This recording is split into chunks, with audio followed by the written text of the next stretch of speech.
Gordon the big engine was feeling dreadful. His tubes were stuffed up, his joints ached, and he spewed black smoke as he went along. The other engines were becoming very concerned. Gordon insisted he was fine, but his terrible cough told another story.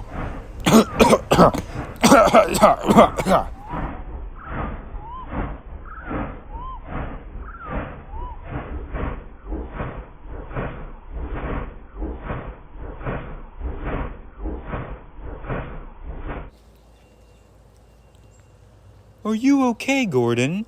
You sound even worse than yesterday. I just need another cleaning, Henry. That's all. After that, I'll be good as new. But you just had one last week, Gordon.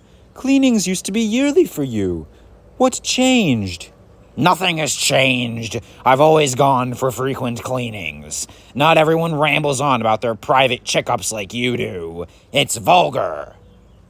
But deep down, Gordon was scared. Something was going on, and he didn't know what. His friends all begged him to go to the works, but he wouldn't listen. He assured them that another quick cleaning at the sheds would be enough. But one day, Gordon heard that Spencer was coming for a visit, and everything changed. I don't want Spencer to see me like this. You know what that insufferable jerk would say. This would prove everything to him. Prove what, Gordon? That I'm the inferior class of engine.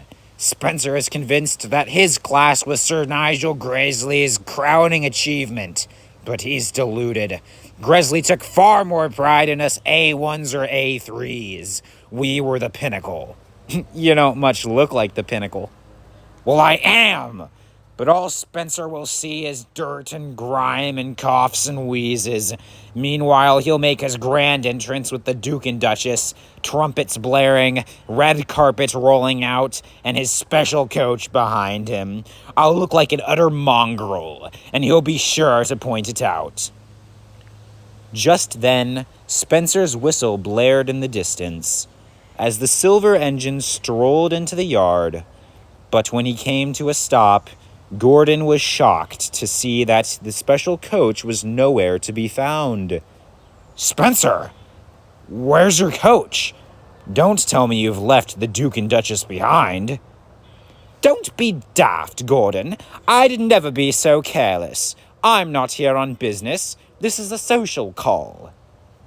You've come here on your own volition. Unusual. Well, we're under unusual circumstances. Tell me, Gordon, have you been experiencing pain in your steam chest? Maybe shortness of breath? Clunking in your firebox? What in the world? How did you know all that? Because it's all happening to me, too.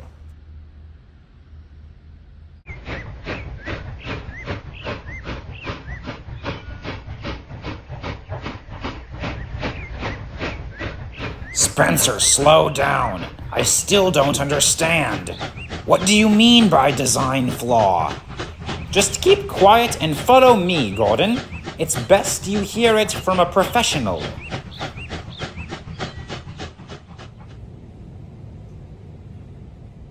To Gordon's dismay, Spencer had drugged him to the works. Gordon hated being examined, but he needed to figure this out. Every gauge, valve, and tube in Gordon's body was scrutinized by engineers, and one by one their expressions turned grim. One of the experts whispered something to Victor. Gordon was getting nervous. Victor, what's wrong with me? Why is everyone so sullen? Gordon, my friend, you may want to prepare yourself. Out with it, Victor! Your steam pipes, your tubes, your chest. Everything is wearing out. That's why we've been struggling so much lately. Humph. That's it? So what if my tubes are a little worn out? I have a Gresley boiler. Whatever damage there is, I can make up for it. Well, Gordon, that's just it. Your high-pressure boiler is what did this to you. What?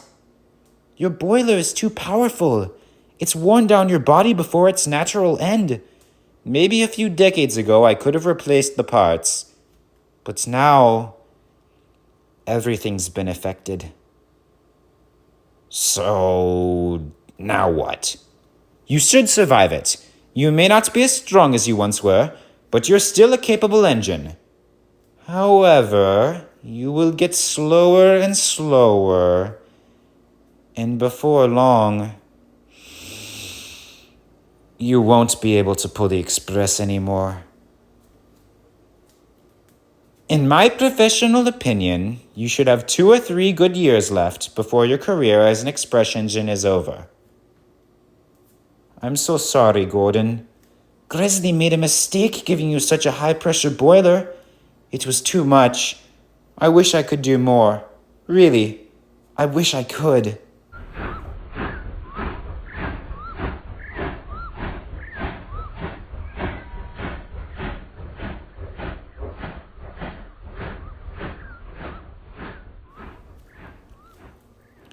I told you, a crippling design flaw.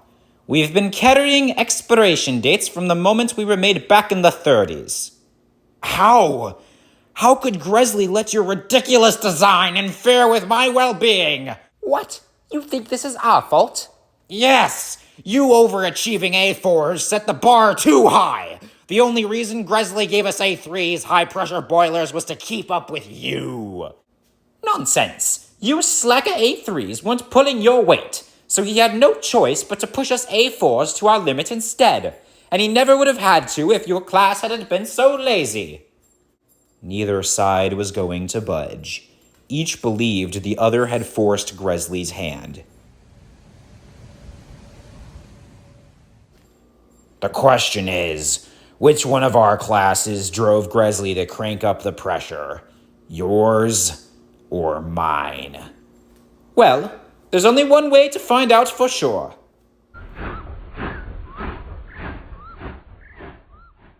Where are you going? Where else? Doncaster. Someone must have the answers. A cross-country journey? That'll take ages. Don't you need to get back to the Duke and Duchess? No, Gordon, I don't. What? Why ever not?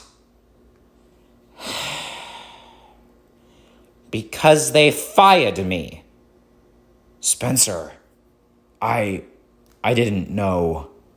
I live at the National Railway Museum now. My career is already over. Gordon, I suggest you stay here and enjoy the rest of yours while you still can. Gordon thought for a moment. Every minute he had left with the Express was precious, but despite his disdain for Spencer, it didn't feel right to let him go to Doncaster all on his own. No, Spencer. I'm coming with you. Whichever one of our class has doomed us, I want to find out together. Very well, then. You've got 1 hour to talk to your controller. Meet me at Elsbridge in an hour. So, Gordon did talk to Sir Topham Hatt. He spared the details, but Sir Topham Hatt could see that this was important. He cleared Gordon's schedule and even called ahead to Doncaster. An expert would be waiting to meet the 2 engines when they arrived and give them the full story. Well, well, you're actually looking half decent. Victor had my tubes cleaned out. He's been doing it once a week or so. It won't last, but regular maintenance will keep me on the Express for a few more years. I wish the Duke and Duchess had been that generous. The moment my speed started to slip, they kicked me to the curb. I won't miss your incessant bragging about being the fastest engine. But you gave them years of good service. They should have been kinder to you. Oh, spare me the pity. Friends come and go. Now I'm just down to 1. Well, come on. Our time is short. So they set out for Doncaster. No coaches, no cargo, just 2 engines on their way home to learn the story of their condition. The journey was wearing. The works had cleared Gordon's tubes well, and Spencer had been given excellent care at the National Railway Museum. But halfway through the journey, they could feel their systems clogging up again. They kept on, but all the way the thoughts plagued them that long-distance journeys would soon be a thing of the past.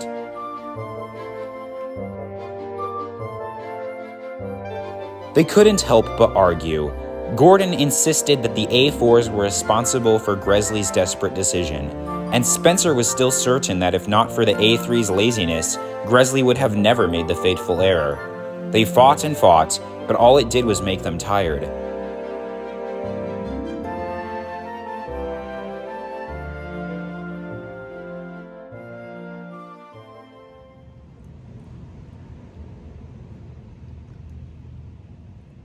When the two engines finally saw Doncaster come into view, they were wheezing badly.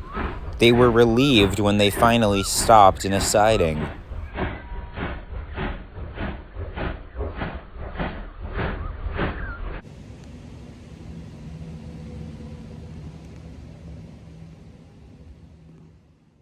Ugh, the indignity. I'm totally exhausted, and we weren't even hauling anything. I can't believe that a measly argument can leave me so out of breath. It seems the only thing we can agree on. In my youth, I wouldn't have even broken a sweat. Humiliating. As the two engines bemoaned their lack of stamina, they noticed a quite dignified-looking old man pacing slowly toward them. Gordon and Spencer grew excited. The man moved closer to the engines and looked them up and down. His focused gaze was like that of a man who knew every rod and tube like the back of his hand. This had to be the expert Sir Topham Hatt had mentioned. Amazing! I never expected to see such engines like you again, but I owed your controller a favor, so I made the trip down. His controller, you mean? I'm privately owned. Publicly, you mean? My name is Franklin Ford.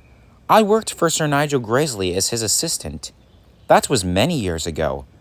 Now tell me, what do you want to know? Sir, my cousin and I have been wondering about a design flaw in both of our classes. A high-pressure boiler is too powerful. Our tubes, pipes, and steam chests.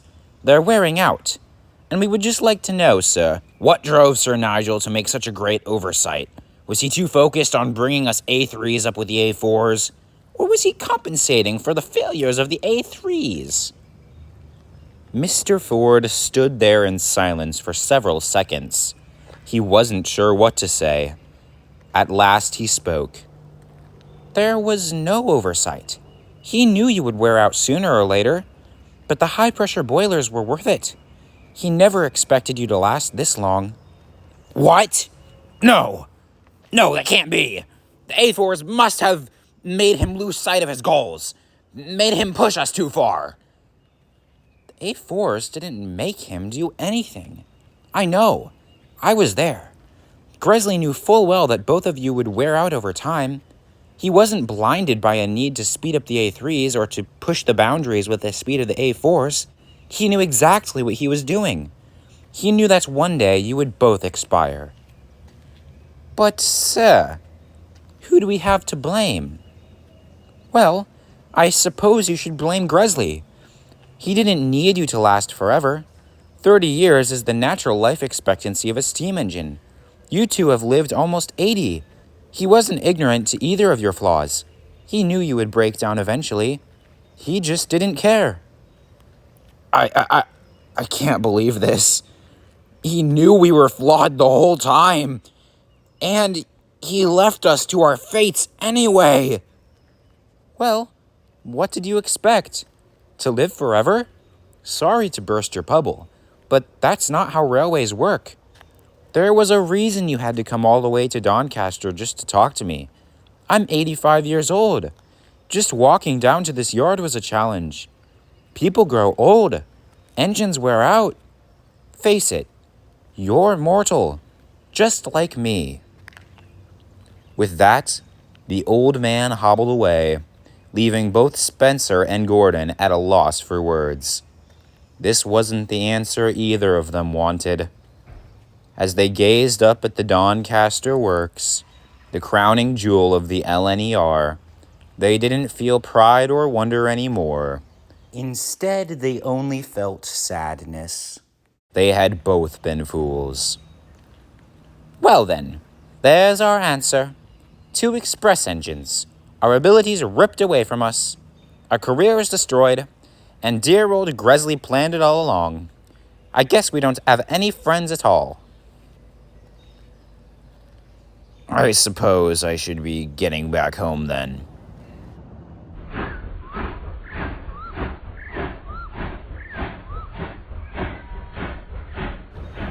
Yes, and I best be getting back to the National Railway Museum. You know, Gordon, I know I've crushed your spirits many times over the years, but today I'm not happy about it. Not at all. Farewell, cousin. Spencer, wait. What is it, cousin? I hope you have a good retirement at the National Railway Museum. You'll make a very decent exhibit. Thank you, Gordon. I hope you have a good time as well. Enjoy your express while you still have it. I'm sure you'll give tolerable service for a few years more. Take care. Turn away, 'cause I'm awful just to see. And all my hair's abandoned, all my body, oh my agony. Know that I will never marry. Baby, I'm just soggy from the chemo. I'm counting down the days to go. This just ain't living, and I just hope you know I will not kiss you. Lips are chapped and faded, call my lips are chapped and faded, faded. Kiss you. Lips are chapped and faded, call my lips are chapped and faded, faded. If you say goodbye today, I'll ask you to be true. 'Cause the hardest part of this is leaving you.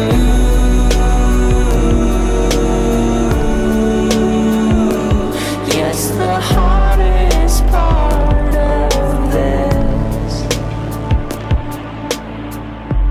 I will not kiss you.